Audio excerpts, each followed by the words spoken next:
Welcome, seekers of the unknown, as we pull back the veil between the living and beyond. Unraveling questions that plague our minds, and oftentimes presenting the evidence that may prove them true. Let us take you on a journey where paranormal becomes normal, and where what is right behind you just might be echoes of the afterlife or something more. But fair warning, once you step into the supernatural with us, you might just stay haunted.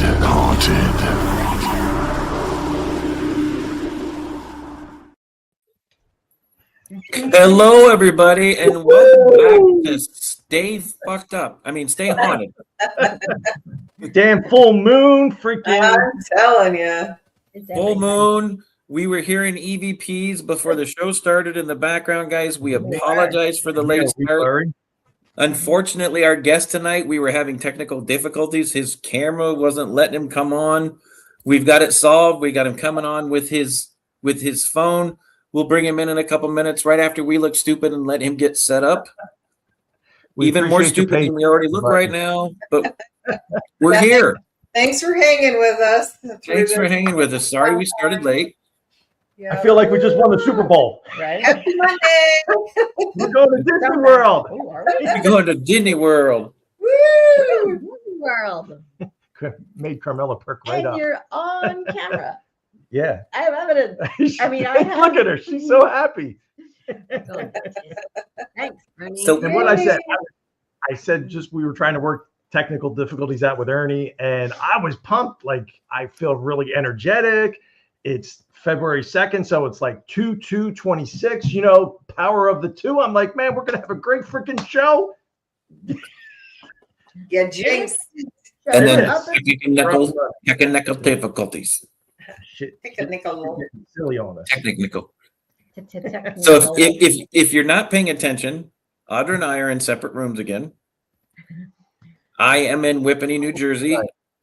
I had for my work, I had 3 of my markets, Long Island, Westchester, and New Jersey, open today. So I am traveling for the next 2 weeks. So you will get to see me in this weird color because I'm in a hotel room, and the lighting in this room sucks. So Audra is, of course, at home in Toledo, Perrysburg, in her witch's den. And Todd and Carmela are about an hour and a half south of me in New Jersey. So Woo-hoo. In our witch's den. In our witch's den. in their witch's den. We were joking with Chris because he looked like when he first logged on. Disney. He looked like one of the hitchhiking ghosts from the haunted mansion ride. Disney. He had a little green hue to him. That's funny. Well, what was really weird is we were waiting for Audra to join, but for the show we were waiting for Ernie. And while we were sitting here, Carmela heard an EVP. Yeah. What'd you hear? What did I say to her? We didn't hear it. How we know? No, I didn't I'm hear asking. it. But I said it out loud. I didn't know, but you know me. I forget shit 2 seconds ago. Well, apparently I do too. It was something like we were talking about Jeeps. We were talking, and then it said where to go or why. Yeah, where did you go? Yeah, where did you go? Along those lines. Is what you heard. Or at least that's what you told us you heard. I did hear something, but I haven't heard it again. Hey there, Raul. How are you? And You're only 25 minutes from Raul, Chris. Oh, really? He's that close to Whippany? That's what he said. Yeah, he's North Jersey. Yeah. Hey, Eleni. How are you? Thanks for tuning in. Thanks We just started. Yeah, we had some technical difficulties, Eleni. So It's a full moon again, Eleni. We will cut Ernie short tonight. We'll run over a little bit. If you're listening on the UNX audio, we apologize for the late start. yeah. If you want to switch over at the top of the hour to the YouTube to finish the show with us, we'll finish the show with you. We're gonna give Ernie his time. We're not gonna rob Ernie of his time. Nope.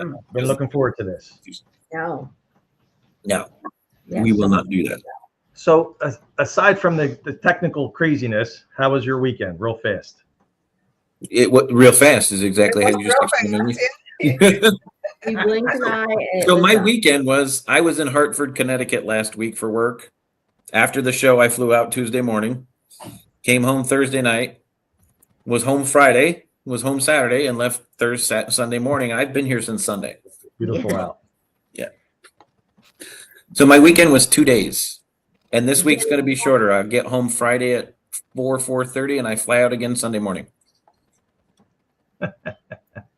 I was going to ask Jenny, have you found any iguanas, frozen iguanas yet? Or Mondo? Is it Mondo or Jenny? I think that's Jenny. Hey, Jenny, how are you? She's in my 305 Mondo. Yeah. Yeah, is it? I thought he was Mr. 305. Anywho, they were cold. They're collecting iguanas. We were just watching videos beforehand, right?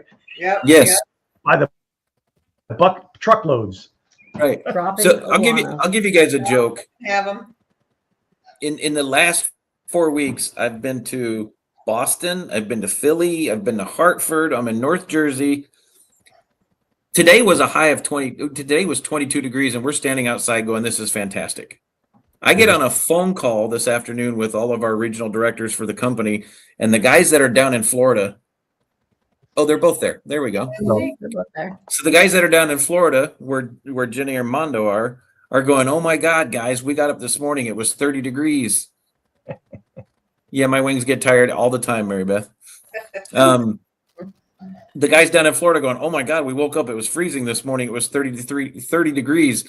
And we were standing outside this morning in North Jersey going, it's 22. This is nice. Feels great here. And the guys in Florida are thinking 32 degrees is way too damn cold. We came back from when I came back. I leave the prison to go home for lunch and stuff like that. And when I came back, it was like, damn, it's nice out. It felt like The sun was out. sun was out. Damn, I thought for a second I had a vision. I was in the Bahamas. It felt so warm. So everybody down in Florida, they're picking up frozen iguanas and they're turning them in and by the bucketfuls, like hundreds, because they're freezing and they're going dormant. They're going docile because it's so cold. All these people in Florida are picking up these iguanas to get them out because they're an invasive species and turning them in to the wildlife centers down there. And we're up here going 32 degrees next week. What? We're wearing bikinis. There he is, Mr. Yakovlev. All good in the guard state. Stay frozen. That's right. But Just Mondo, chilling. again about Disney. Yes, we saw the fountains were Yeah, frozen. if you saw it in Epcot in front of Epcot. Remy's ride, the water fountain was frozen. It was so cold. So it's cold when they got Florida, freezing when water that is. in Disney, and it's not part of the ride feature. So it looks like Ernie's still getting set up. So I will tell you a funny Disney joke. Does everybody want to hear a funny Disney joke? Yeah, give it to Sure. I've probably heard it if you've told it before. Mickey Mouse goes to his lawyer Oh, and he's filing for divorce. Says he wants to divorce Minnie. And him and the lawyer are arguing for like an hour. And the lawyer finally tells him, he goes, I'm telling you right now, you can't divorce her because she's crazy. He goes, I didn't say she's crazy. I said she's fucking goofy. But I'm bummed. See? Ba-da-bum. It's Where's the goofy, all applause? right. That deserves an applause. Sure, I did. I'm gonna start to sing, All right. guys. It All right. So, how was our weekend? was good. We had a great weekend. It was great. Yeah. It was great. Yeah. We went to a new location, did an investigation Saturday night. We were supposed to do, actually last weekend, we were supposed to do convent down in South Jersey by us with all convent artist tattoos, the old ladies art studio with 9 lives and stuff like that, but they had to cancel because of the weather. They moved it to this Saturday, but we had already had this investigation set up at Copenhagen Historical House in Monmouth. It was actually freehold. And actually, Eleni, she's a psychic medium. We had met her at the Ritz Theater on an investigation, and been communicating with her, and we had a really good night at this location. A lot of activity, so it was We had a lot going on. a lot going on. So it was a lot of good timed and relevant responses. I sent I think I sent you that dead bell clip. I sent that to Ron. I said to Ron and Lourdes, I says, here's your Monday dose of dead bell. So it was a great location. Hopefully we'll get some people to get out there and support it. And but so far, after one investigation there, kind of initial, it was pretty good. So Nice. But we had a good time. yep. That's And then fantastic. Sunday we just We did relaxed. nothing. We didn't do anything because the weekend was so short. Right. But the Too good news short. is, Bye. it looks like Ernie might be ready. That sounds good. Let's get to our awesome guest. Thumbs up. Like Yes. it. 2 thumbs up. He's ready. Two Yeah. thumbs up, he's ready. All right, guys. So this week, fantastic guest. We've got Ernie Atwell, paranormal researcher, investigator, and author. Ernie is a paranormal researcher, investigator, and author, and was featured on Travel Channel's hit show Haunted Hospitals. He is a Roman Catholic and started his pursuit of spiritual knowledge at age 9 when he developed a devoted passion in the theories and studies of Catholicism. Ernie's curiosity and obsession with spirits, angels, and prophetic visions eventually led Ernie into the field of the paranormal, and he went on with his first real investigation in 1999. So he's been at it for a few, guys. Ernie currently hosts lectures, seminars on paranormal and spirituality at a variety of events all over the country. Along with his paranormal partner, they host investigations at many haunted venues. Ernie and his paranormal partner keep their main focus to helping folks that are experiencing possible activity in their homes, businesses, and land. He currently has 3 books out and a 4th one that is due out by the end of 2026. Everybody say hello to Ernie. Hello, Ernie. Hello, Ernie. Welcome. Hey, Yes. before we start, I got one thing to say. Go ahead. Now you all know why I have a tech guy. Chris I get it. is our tech guy. I'm half tech. I can get through some things, but Chris is, he's definitely the tech guy. So that's why I was like, let me call him and then kind of see if he can help you over the phone. Look, when I first came into the studio at like 8:45, my camera was actually working. That's weird. Like I could see I don't know what the heck I clicked, but then that screen came up that said click the camera in the toolbar. So it was definitely my fault. The camera was working fine. So anyway, whatever. No worries. It's all We'll just sorted. chalk You're it up to the paranormal. It's our That's spirit right. friends playing. good. That's it. Oh, so okay, so Appreciate Ernie, you so first. Oh, no worries, brother. No worries. So first time we've had you on the show. Every time we have somebody new on the show, we like them to tell our audience, besides the Roman Catholicism and your passion towards the theories and studies of that, what else drug you into the paranormal? I guess it was.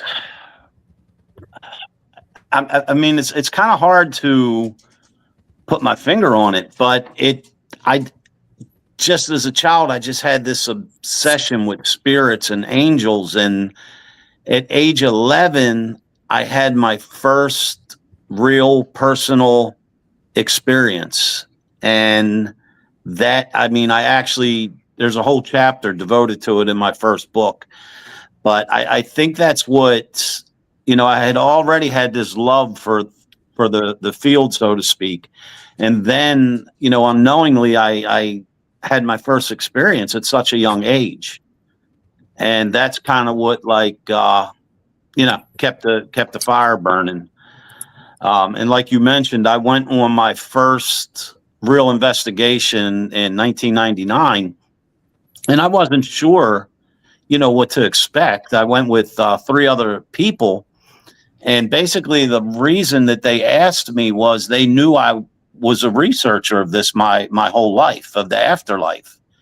And lo and behold, with just minimal equipment, when I reviewed things the following day, I actually caught legitimate activity. So that kind of really did it for me. So phenomenal that you go out, you do you catch. It's rare that somebody going out catches real true activity the first time. Yeah. So that's phenomenal.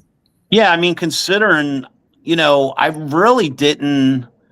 All I had with me was an 8mm camera and someone had a voice recorder, and I actually captured legitimate evidence on my 8mm handheld movie camera.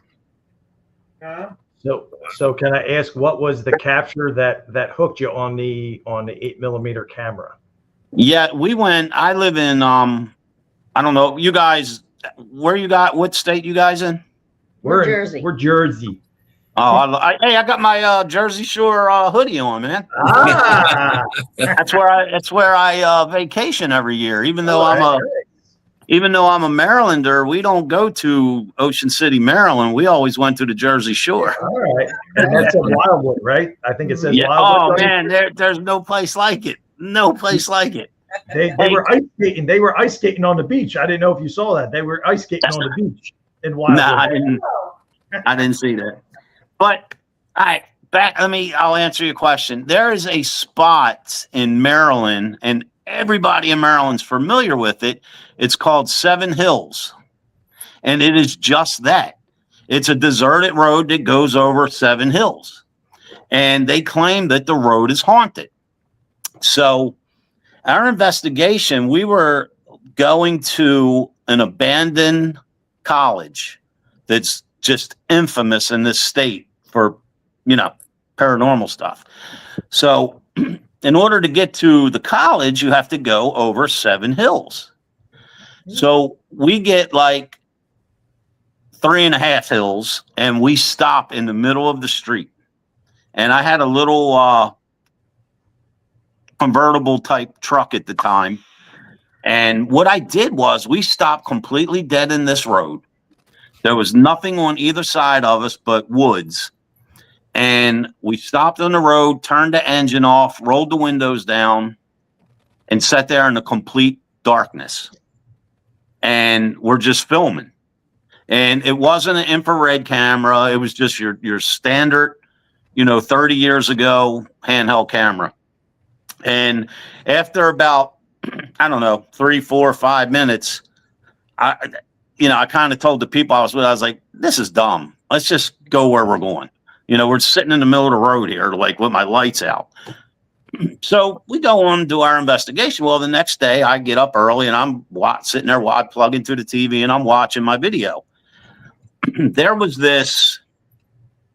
it was like a green ectoplasm. It almost looked like from Ghostbusters, no lie. It was about the color of your background. Okay. Wow. It came in my passenger window like this. It went across my passenger, across me, went up like this, did a loop, and went back out the window. And we did not see that, with our naked eye. And where we were at, you have to kind of take my word on it, but there was no lights. There was we were just in the middle of this dark road with forest on both sides of us. So that was the first thing I ever wound up catching on camera. Wow. Mm-hmm. That's interesting. And it's funny that you kind of talk about that type of anomaly, because my one camera that my go-to camera is a full spectrum camera. Mm-hmm. And we had an experience at the Montgomery house with Chris and Audra, where they used to live and manage the house.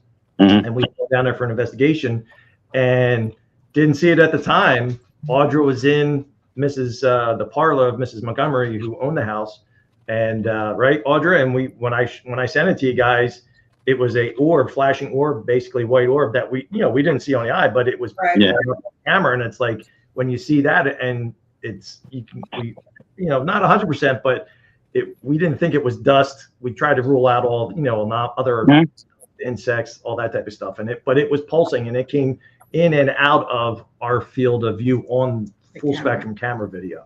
So when you see stuff like that, I understand how that hooks you, and it's like, holy crap! Like, all right, Yeah, because especially, the reason I was invited on, it was like the neighborhood kids. They were going on a ghost hunt, and they knew that I was a big researcher of the afterlife. So whether they needed a ride and conned me because I drove, it was like, hey, Mr. Ernie, we're going on a ghost hunt. We know you're into all this. You should go with us. So I saw it as an opportunity to put forth what knowledge I thought I've gained over the years. I was like, okay, let's go see what this is really about. So I kind of went in with the attitude that, it's going to be fun. It's dark. It's creepy. We're at an abandoned college in the middle of freaking nowhere in the woods. It's going to be a fun October experience. But no way did I expect any kind of captures whatsoever. And that wasn't all. I mean, we got a lot of evidence that night, and it is in my books. But it was something that I never expected because, like I said, I was very knowledgeable on the afterlife and the topic and, what causes things and why and all that stuff. But I had zero experience with actually going out trying to find it. Everything I studied was people had visions or things appeared to them. They didn't actively or proactively go out and try to find things. So I didn't really expect much. So I was over the moon when, I saw this green goblin come in my truck. Wow. Well, and it states to the type of equipment that you're using too. So you're using an old 8mm camera that's not designated to pick up any IR. It's not night vision. It's nothing like that relatable at all. So you're picking up something that you didn't see with your naked eye on camera, almost like I guess you could almost call it a digital EVP or video EVP because it was just there. Right. It's funny. The way you presented that, because even until today, like we have a private investigation. I got called one coming up this weekend, but even to this day, and don't get me wrong, my paranormal partner Dave and I, we have every piece of equipment imaginable. And then we have our cameraman John McGinnis who goes with us, and he's just top notch. But my personal opinion of the way I like to investigate, I like using things that have a purpose other than, hey, I'm going to build this to find a ghost, or this piece of equipment is specifically made to find a ghost. I like using equipment that have a sole purpose. But then if you catch some sort of abnormality on it, then you may have something. Does that make sense for, like a simple EMF detector? I mean, it's used by electricians, or even like a thermal camera. It's used to find leaks in your home and things along those lines. It's not specifically designed to find a ghost. And that's, in my opinion, you can't go wrong. Like my favorite equipment is a digital recorder and a digital camera. That is my go-to. That's what I love, I have, like I said, I like gadgets. We're gadgets. We have them. Not gonna lie, we have them. But I've found that we've kind of honed it down when we go on investigations. We kind of try to minimize now. We don't put the whole kitchen sink out, so to speak. Right. But the full spectrum camera, dead bell, EMF, which is EMF, and triple. The full spectrum camera, man, when used properly, that is such a good piece of equipment, because many, many years ago, when I was with my original team, we were investigating this mansion, so to speak, and everyone, they knew they captured this piece of evidence. You have to forgive me. I'm just so tired. You're good. My brain's kind of moving slow. But they captured what they thought was this great piece of evidence, and it actually looked like a great piece of evidence. They were sure that they captured a mist or some sort of shadow along the wall. Okay. And there was nothing there. We were filming with 3 different cameras, people taking snapshots. Well, that was the debut of when Ernie got his full spectrum camera. So I started snapping photos with that, and come to find out, exactly on the wall, which divides these rooms, what they actually captured was that piece of wall had been replaced. I know where you're going. So once it was sanded and painted over with the naked eye, you couldn't tell. With the digital camera, it came across as a possible anomaly. But with the full spectrum camera, you could see it was a new piece of drywall. Right. Cool. Yeah. Very, very similar to what you're explaining is very similar to like polarized lenses on sunglasses, right? Exactly. Polarized lenses on sunglasses, you look into a lake, you can actually see the fish under the water. But if you have just regular sunglasses, you're not seeing that. Exactly. Very similar. Exactly. Yep. Exactly. That's awesome.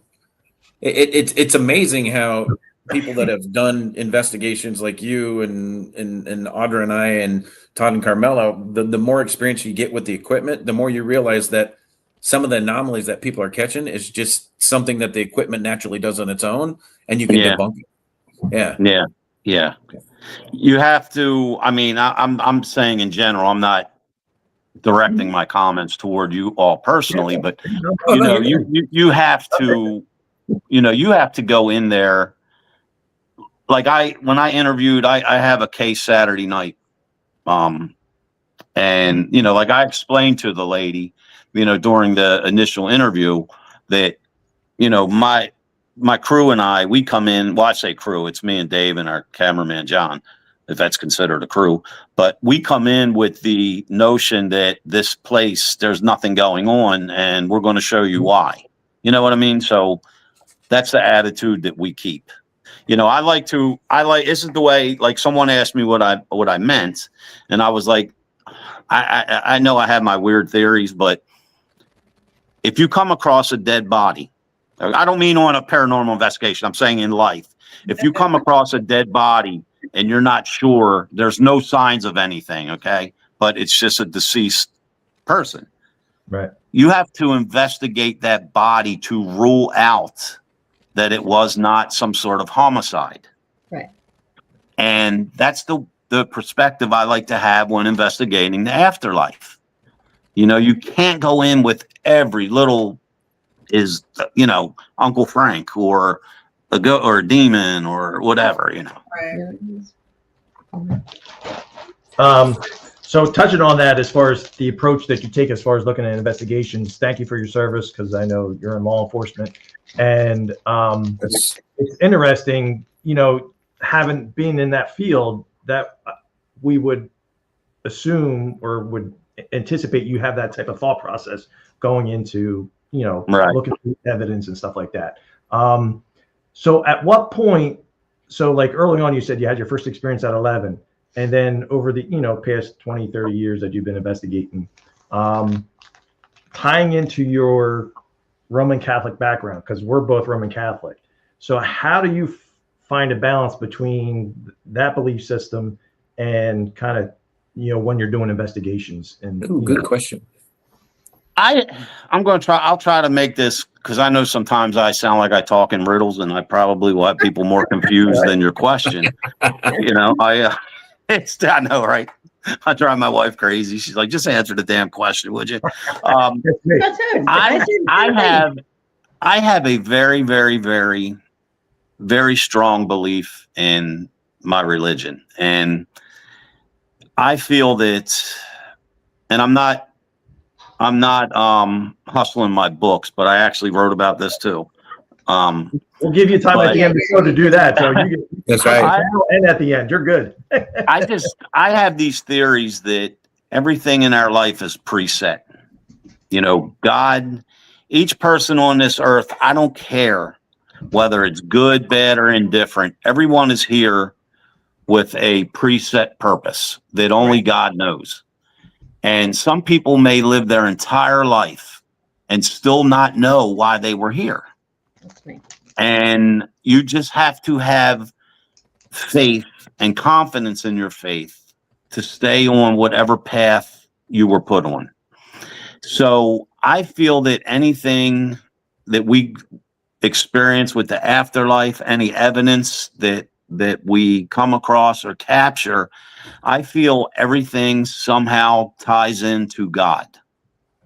It's so, sometimes, like, I'll get called on a case And the person will believe in the afterlife, but not believe in God, which I don't understand in my mind how that works because, you know, most investigators are tracking or trying to document a person's energy once the lights go out on their physical body, where to me, I understand that it's energy, but it's a person's soul that we're interacting with.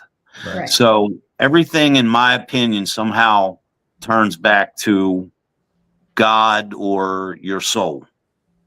Does that make sense? Yeah, absolutely. Makes absolute sense. Mm-hmm. And that's and we, being new investigators, we've always been curious about the history and going on walking tours and history, paranormal tours like that. And then a little over 3 years now, been doing formal and having that solid religious Catholic background and believing in God and heaven and hell, you know, trying to blend that with into investigation. So that's why I wanted to ask that question. Yeah, my I had been doing it for as long as you've been doing it. My first two books are very very spiritual, I guess, so to speak. They're very spooky, they're very intense, but at the same time, they're very spiritual. And my intention was to kind of try to bridge that gap. And, you know, I like to say, like my partner, Dave, he's a very religious man as well, but he's an absolute tech and computer guru. And if he was over here tonight, I'd be talking to my computer instead of my phone. But Dave looks at everything very scientifically, and he can figure out just about anything. And I look at things very, very spiritually. But at the end of the investigation and at the end of the evidence review and at the end of the day, Dave and I are both looking at the same exact thing. We're just seeing it through a different personal lens. Correct. Makes sense. I love this the spiritual portion of what you were talking about there, Ernie, because and I'm gonna share this as quick as I can because I don't want to take too much time away from you. So my personal faith and belief, I'm not Roman Catholic, but my personal faith and belief is the theory of deja vu. Mm-hmm. Now, I personally believe that when God sends you down to live in the physical form, he shows you the path that he has chosen for you. Mm-hmm. And I firmly believe when we have that moment of deja vu where it feels like I've been here before, it feels like I've seen it before, that is when we've strayed from our path that he has chosen. Mm-hmm. And we've reconnected with that path. And that's why we're seeing it again and we feel like we've been there. That's just my personal theory. So our spiritual beliefs somewhat connect in a different religious format. Yeah, I mean that makes perfect sense. Yep. You know, I get asked a lot of questions concerning religion, and you know, even though I'm a devout Catholic, I actually almost, you know, before I got married and became a cop, and I was contemplating becoming a Roman Catholic priest, but I have my own, like, I don't believe in hell. I believe in the devil, but I don't believe in hell. I don't believe that God would allow anyone to live out eternity in hell. I don't believe in portals. It's just certain things. But then the further I go into conversation, you know, you see why I believe that. You know, my thoughts and theories kind of support it when I go in depth about it. But there's just certain things, you know, like, for example, at no time whatsoever do I ever talk about politics. But regardless of what your political affiliation is or who you like or don't like, I'm sure, you know, if there is a political figure that you like, I'm sure that not every single one of their ideas or plans you like or approve of. And that's the same with me, with Catholicism. My religion comes first in my life. God comes first, but there's certain things in Catholicism that I just don't believe in. And it doesn't, in my opinion, it doesn't mean that I'm being a bad Catholic or whatever disrespect. It's just I have my own theories on things, you know. I don't. That's how I am. Yeah, I don't.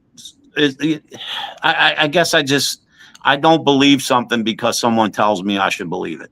Right. Bingo. Right. Exactly. Yeah. Makes sense.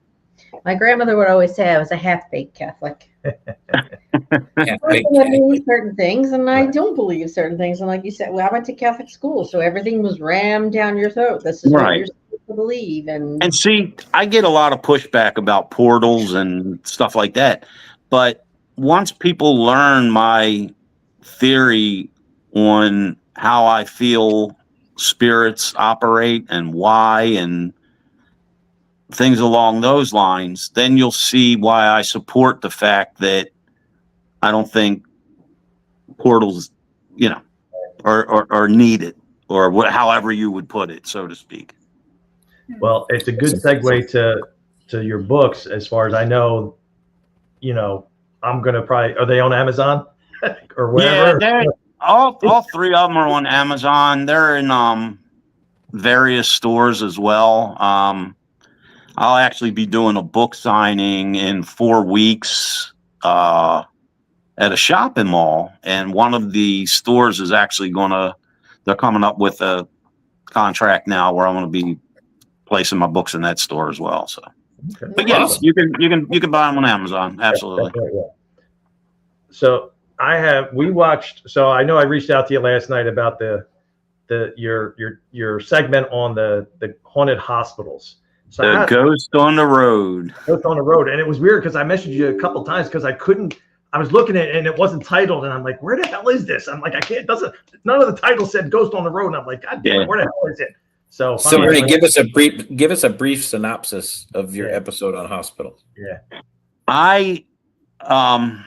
Well, for those that don't know me, I am an old guy. I've been a cop for 29 years, and I'm currently a patrol sergeant. The funny thing is, do you all know who Mike King is? Nope. Mike King. Personally, no. Okay, Mike is the police chief of Shepherdstown, West Virginia. Yeah. And he was one of the stars on Ghosts of Shepherdstown and Ghosts of Morgan City. Yeah, we've met him at Gettysburg. The batch. Yeah. Okay. let me get Well, Possible. Mike is one of mine and Dave's best friends, and we do a lot of seminars and stuff together. And I guess we were lecturing for 2 or 3 years, and no one that follows me or whatever knew that I was the police. I just never talk about it. If you see me, you look at me, I guess you just don't get that impression. So Mike and I were doing a lecture one night, and then he said something about, yeah, well, you know, with me and Ernie being police, and everybody's like, what? Like, Ernie's the police? I'm like, oh wow, we didn't know that. But anyway, so one night I'm at work, I'm on the midnight shift, and it was a Sunday night. It was my third 12-hour shift. I wasn't a supervisor yet. I was just a beat cop. And it was like, I think it was in October. It was starting to turn fall, but it was extremely pleasant for that time of year. And it was 2:30 in the morning. And I used to have this spot. There was a hospital. It's abandoned now. And it has several parking lots. And one of the parking lots I would sit on was atop a hill. And the building there was a cardiovascular building. And I liked it because I would sit up there and I could oversee everything and hear very well. So I'm sitting up there one night. It was 2:30 in the morning. And I normally don't drink caffeine past like midnight.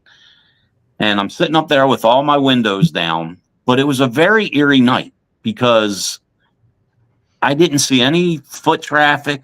For some reason, there wasn't no vehicular traffic. And our police radio was dead. Like, at some point, I even turned it off and back on to make sure it was working. Like, we weren't getting no calls. It was just weird. And I'm sitting there typing on my computer, and I'm like, man, I'm not going to make it. as much as I don't drink caffeine this late, I got to go to 7-Eleven and get some coffee. So we have this road. When I exit the parking lot of the hospital, you make 2 lefts and you're on like this windy, secluded road. And it basically goes from one end of the city to the other. We use it as a quick, to get around. So I'm driving down this road. It's dark as, can be. And I knew there was a lot of wildlife and deer. So, of course, I'm driving slow. I got my high beams on. And I come up to a portion where I kind of have to bear left and then right. But the good thing was you could see, if you look straight out, you can see if there's any oncoming cars. So as I start to bear left a little bit, I don't know where this woman come from, but like 6 inches from the front right quarter panel of my car, there was a woman standing on the side of the road. And I mean to tell you, it scared me. It was like a jump scare, more or less, because she just came out of nowhere. Right. I swerved my car and I put my rear deck lights on. So in case a car was coming down, they would see me. And I jumped out of my car. And I thought it was a woman in distress by the way she looked. And when I got out of my car, that woman was nowhere. Now, to the right of me, to the right of my car where I saw her, there was a field. It was an open field, and it went up a hill, and way up on top of the hill was a single house. To the left of me was a guardrail. You go over the guardrail, there was a paved foot and bike path, and below that was a creek. Now, this woman had no time to go absolutely anywhere, because when I got out of my car, if she went to my left, she would have had to jump the guardrail, run across the footpath, and go down the hill to the creek, which that didn't happen. And to my right, I wouldn't have had to do anything, because the only place she had to go was straight up a hill, which probably would have took her about a good 10 minutes to get to the house. So I just stood there for a moment, and I couldn't believe, I was blown away. So I got back in my car, and I called a friend of mine he's no longer with us. He was the leader of my original paranormal team. And I explained to him what I saw. So what I did was, there was a bridge a couple 100 feet from where I saw her, an old stone bridge. I backed up under that bridge and I just sat there and I waited to see if I would see this apparition again. And I didn't. And I drove up and down the road. This went on all damn night. I never seen her again. So, guess a few months. This is the only thing different from the real life story and the television version. In the television version, to make my story more exciting, they made everything happen in one night, but it was a few months apart. I was at home one night about a month or so later, and my cell phone started ringing. Excuse me. And I noticed the number as an extension down where I work. And I was like, hell no, they're calling me in. I'm not answering. So I'm sitting there just staring at my phone. And then it occurred to me that it was the hospital's number, because I used to work off duty at the hospital. And I said, oh, shoot, man, either an officer got injured or shot and somebody's calling me from the hospital. So I answered the phone, and it was one of the security guys. And he asked me if I remembered him, and then said, hey, I know you're into all the paranormal stuff. When you come back to work Friday, could you stop by the office? And I said, yeah, sure. So when I go back to work that Friday, I'm on night work still. I go right into the security office before he leaves. And he said, man, the strangest thing happened. He said, I was sitting up on the cardiovascular lot, and that's where I sit. And he said, I was sitting there in the security truck, and I'm filling out my end of shift report or whatever. He said, and I heard a girl say to me, are you okay? He said, I stopped for a minute. He said, when I looked up, there was this girl standing in front of my car. He said, she had long black hair. and she had a gray gown on, like a hospital gown. He said, I put my head down. I set my clipboard down. When I stepped out of my car, she was gone. He said, I don't know where she went because her only escape was to go straight down the parking lot to the exit, which was probably 1,000 feet. She wouldn't have made it that quickly. And, you know, I loved it because that was the parking lot I sat in. And, you know, I just explained to him, I basically calmed his nerves down and told him there's nothing to be afraid of. And, you know, just be observant. And if anything happens, you know, call me. So that made me think of my encounter. So I decided to leave the hospital and ride back down the secluded road. But then it occurred to me, man, that description he gave me was the same exact description of the lady that I saw. Except when I spoke of her to my friend, I referred to her as wearing a gown, a dress, because it was quick when I saw her. It was quick. But she had a gown on and she had long black hair and she had her head down where I couldn't see her face. It just looked dark. I couldn't see no facial features. So now I'm like super intrigued. So I decide one night I'm going to go up on this parking lot where the security officer saw her, and I'm going to snap some digital photos. So I stood at the bottom of the lot and shot my pictures up where she would have been standing. And on picture number 2, there was a mist, and it almost had the shape of the one I saw in 99. The mist was shaped almost like a Nike symbol, as if it was coming in frame and out of frame.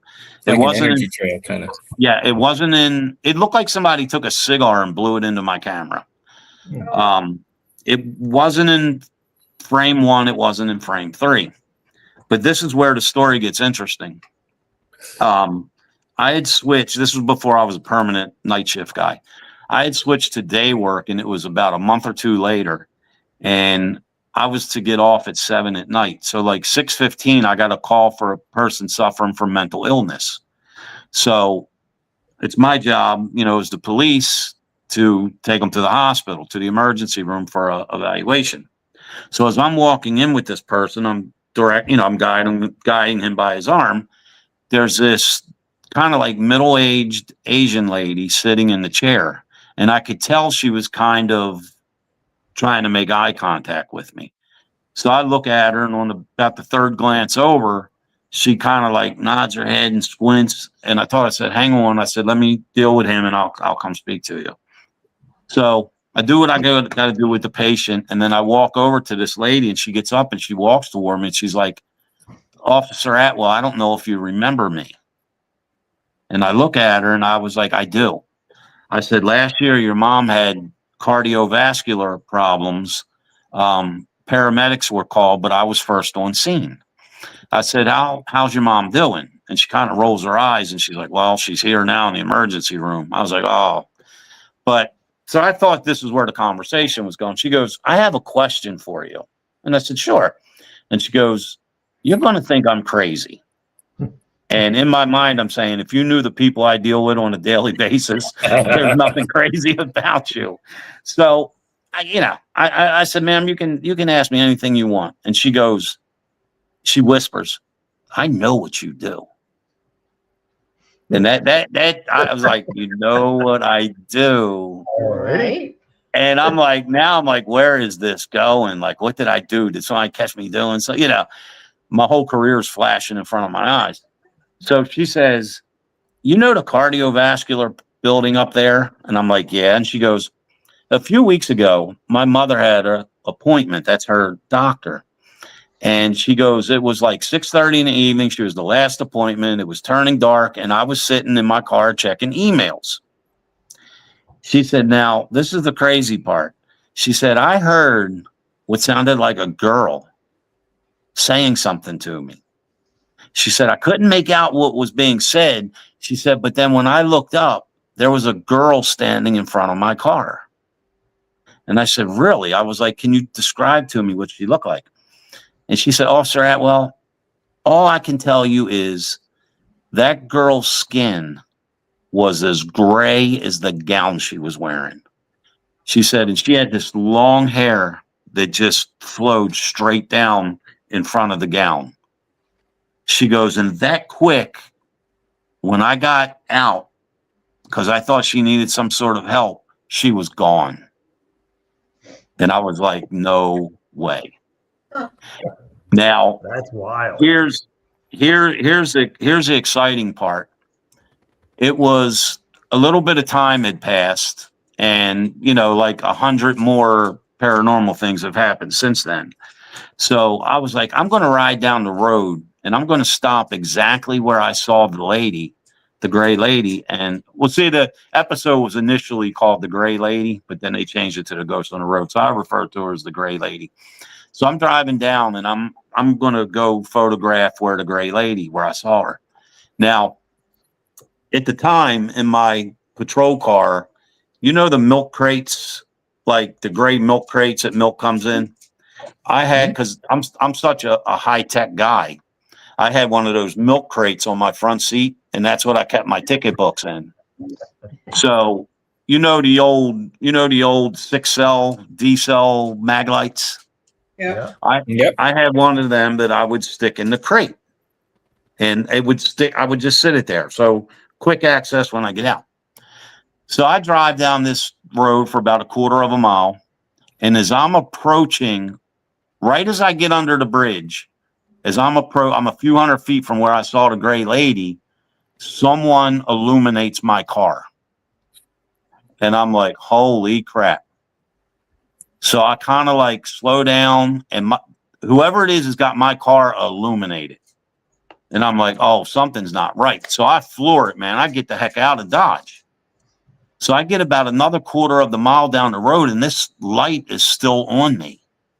So I'm thinking they're up on, because the part I left out, when I said you go like down the hill and there's a creek and then there's woods, at the top of that hill is the hospital property. So I'm like, someone must be up there with a spotlight. Right. Well, when I figured out what it was, as I was approaching where I saw the gray lady, my flashlight came on in my car. So the illumination was from inside my car, and I just didn't realize it at first because it was so bright. Yeah. Wow. Things that make you go, Yeah. Yeah. But I that don't whole know. that whole story, and I did a deep dive into the history of the property and the buildings, and that's all in my second book. Awesome. So anyone that's interested in that whole haunted hospital story, that's in book number 2. Well, Melissa had a good question though too. And did you ever figure out who this person is, or? I didn't. I mean, I have an idea of who it is, but not on a personal note, so to speak. Prior to that hospital being, like, you have the hospital, it's now abandoned. Next to the hospital is a modern day building with a variety of doctors' offices and stuff. Prior to that modern day building being there, and before they built the hospital, it was a sanatorium there. So a lot of like mentally disturbed people or whatever, I'm not exactly sure the proper terminology, but they resided there. And the lady who founded the whole center for folks that needed it, she was big into like gardening and stuff. So she built the community garden and allowed the residents to come outside and garden, and that's where they would meet, like, with their families. And it was just a nice, pleasant, Now, we found out, my publicist, she found this out for me. That specific period in time, a lot of the hospitals and sanatoriums used that color of gown that we saw on this lady because it helped cover a lot of the spills and messes on the gown. So my thought is maybe I'm seeing or saw someone that was a resident at the sanatorium.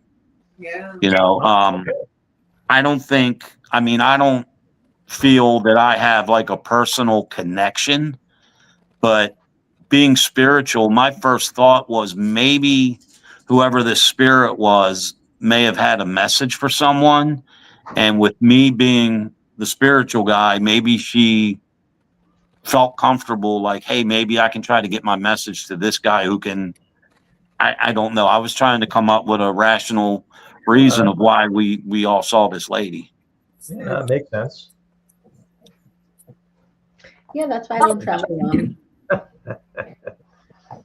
Travel in pairs, as they say. Travel in pairs. Yeah. So Very has there been any other sightings aside from your experience and those two other individuals having I've those had no one has come forth and said anything about that area. However, I got my dog here is next to me, and he gets, when I'm on the phone or speakerphone, he gets jealous and he kind of like starts whining. we all have dogs, and Oh, we know. we know our dogs do the same thing. But one morning, this is the only other experience I had in the exact same spot.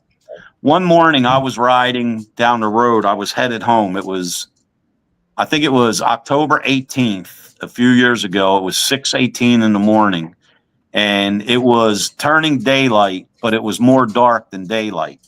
And I was leaving later that day. I was in a Halloween event with psychic medium Lori Johnson. We were on a weekend event in West Virginia. And I'm driving down that road, and just as I'm approaching where I saw the gray lady, to my left, I saw someone that was jogging the footpath, and they started to slow up. So, you know, just showing some common courtesy, I stopped my car because I figured they were going to come, you know what I mean, through the break in the guardrail and cross the street. So I'm sitting there and I'm waiting for this jogger. Well, the crazy thing is, when the jogger was like, even with my car, they were still on the footpath. They came through the guardrail into the road, but they didn't come through the break in the guardrail. This figure ran through the guardrail.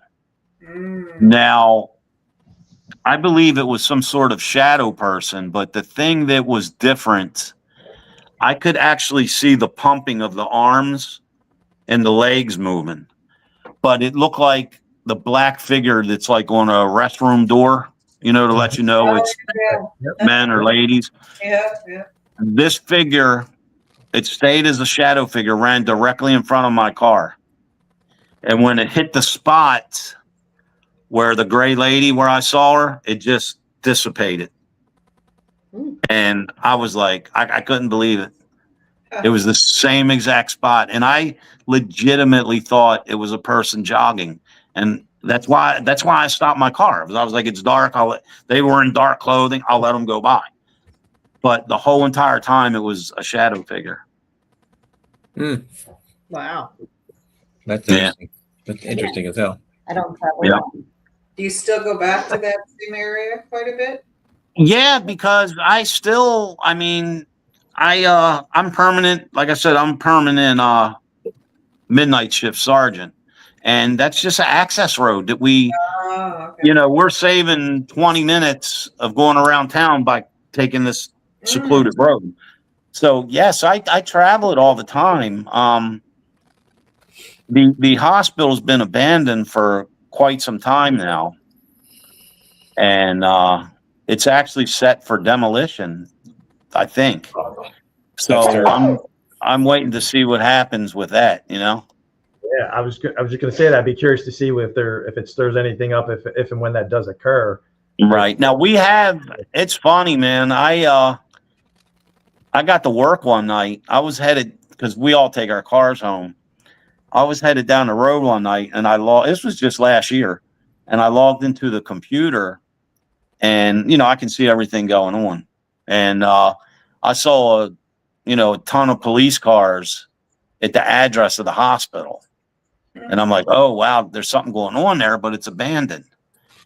Well, I read the notes of the call, and it said that a person was walking through the parking lot with, walking their dog. And on the top floor, they saw a man in one of the windows looking out.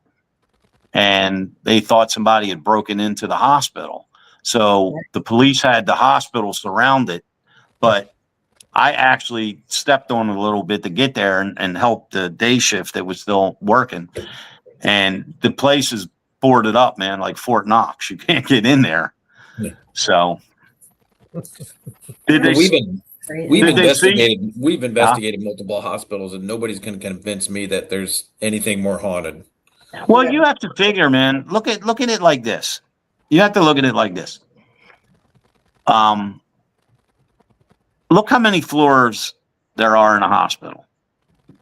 And the only time the police take a DOA report in a hospital is when the death occurs in the emergency room. You understand? Because the person's brought in or whatever.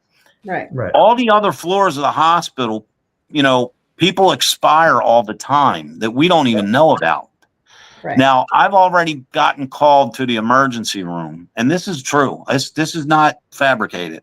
I've already got called to the emergency room for a DOA. And I'm there gathering the information or whatever to write my DOA report. And my dispatcher would notify me and say, hey, are you still at the emergency room? I'm like, yes, ma'am. And they're like, all right, we got 2 more while you're there. So in a matter of 5 minutes, I was taking 3 DOA reports. That's one day.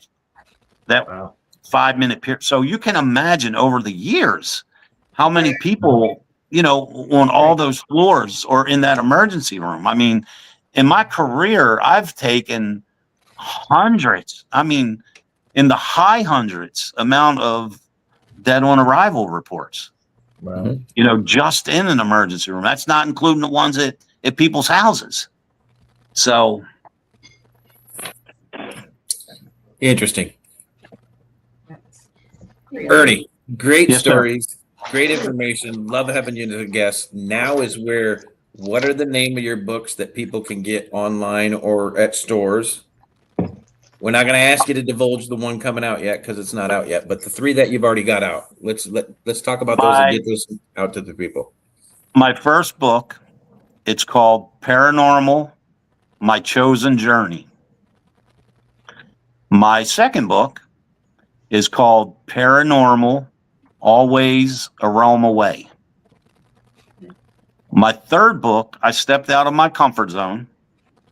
It's simply entitled, It's Halloween. So you know what that's about. All right. Nice. What I did, my first 2 books are very intense, very spiritual. Basically a paranormal timeline through my life. My third book, what I did was I wanted to give something to a younger reader, and as well as people in my age range. So what I did was I wrote about Halloween growing up in the 70s and the 80s, and what we did and where we went and how we celebrated it, and the silly, crazy, spooky stuff we did. And also in the book, I included everything that we celebrate today, Halloween related.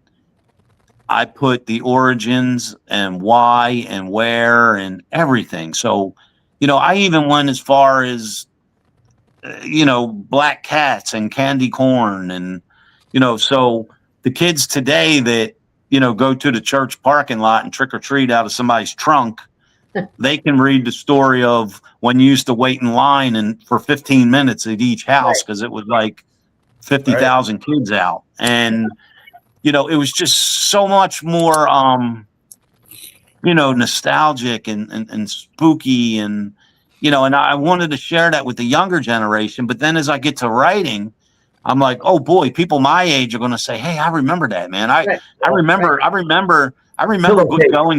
to Woolworths and getting the, the kit costume where, Yeah. you put over your clothes and you slide the mask on. And Yeah. so it's just my third book. It's Halloween. It's just a very funny, spooky.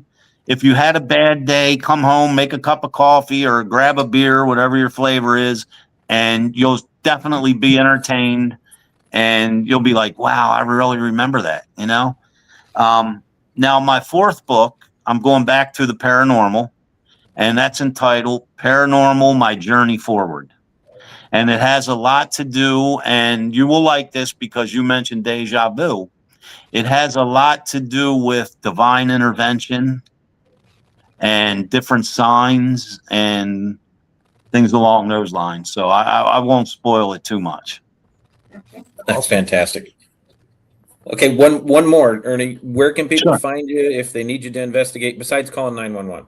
I'm on Instagram, simply Ernie Atwell, Facebook, Ernie Atwell, or I have a private Facebook page, Paranormal Inc., INC. And basically what that is I keep it private so I can keep the drama and the nonsense out. Yeah. But what it is, it's just, I wanted to come up with a page where people can feel safe to come in and ask questions and say, hey, I captured this photo. Can you tell me what you think it is? Without being disrespected. And, I have like 2,500 people on that page from all over the world. A lot of people commenting. You're going to say, oh, wow, I just saw them last night on TV. So there's a wide range of people on that page. Right. I've had that page up and running for 9 years. And in the 9 years, only 2 negative comments got past me or Dave. So we monitor it pretty good. And also people, people let me know like, hey, somebody was able to get in here and they put a nasty comment. And so we take care of each other. So the Paranormal Inc. page, that's just hey, share your upcoming events, share your podcast, share your photos, share your dog Halloween costume. It's just a fun page for like-minded people. And, it's just a good time. Awesome. Fantastic.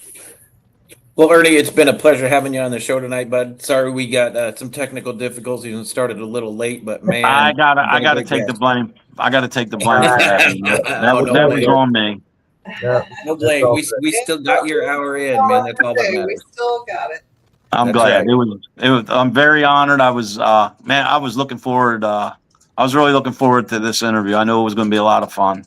Yeah, and real fast, like you just the way you explain things and your thought process.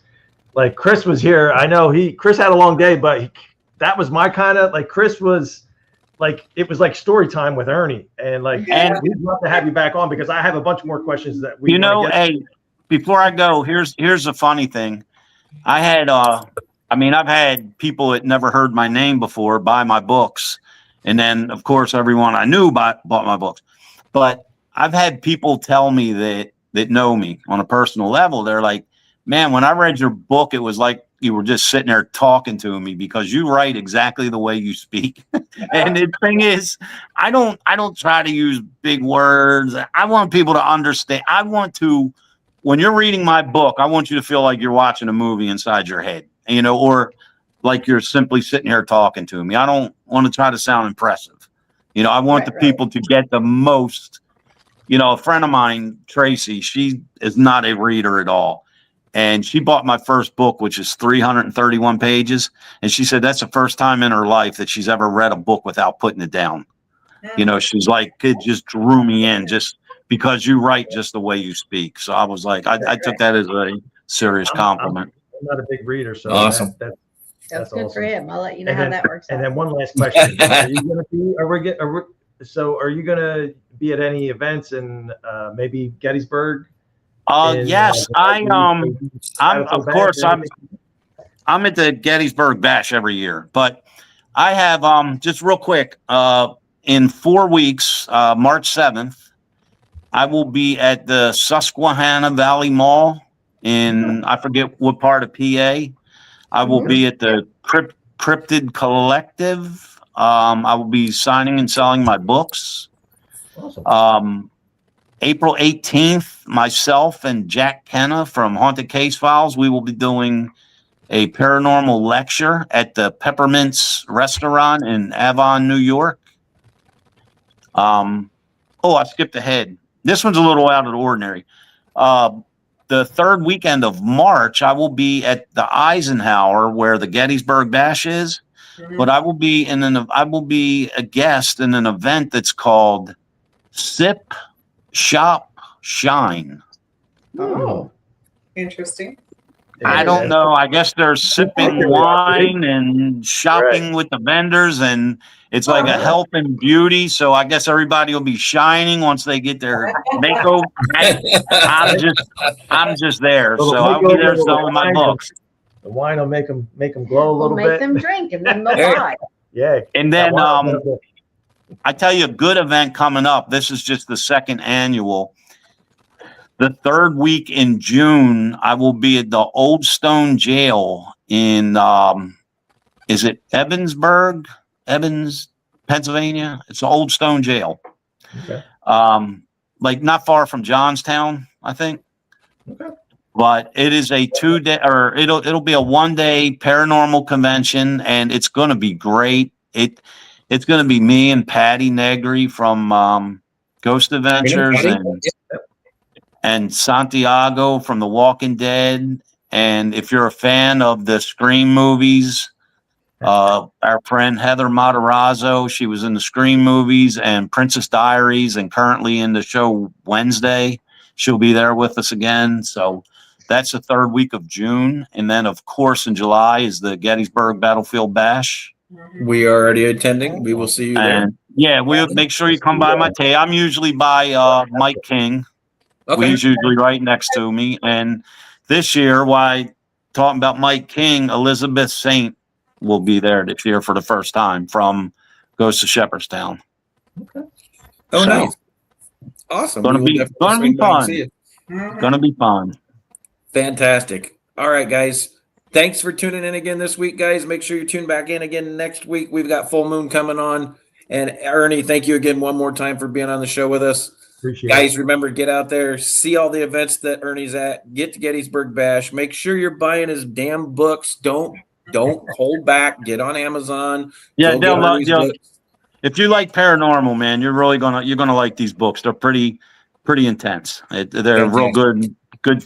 I try to write so I just want people to enjoy it. Because I'm a very avid reader, and I think reading is very, very important. I think self-education is important. So my goal was not just to suck people into the paranormal, but try to get more people to go back to doing something healthy, healthy for your mind, like reading. You know what I mean? And and also, like I said, just find me on Facebook or on Paranormal Inc. or follow me on Instagram. And hey, fantastic. All right, guys. Thanks again one more time, Ernie. Thanks, guys, for joining in. And remember, guys, careful what road you drive down. You just might stay haunted. Have a good night, guys. We'll see you next week. Thanks for tuning in. Right.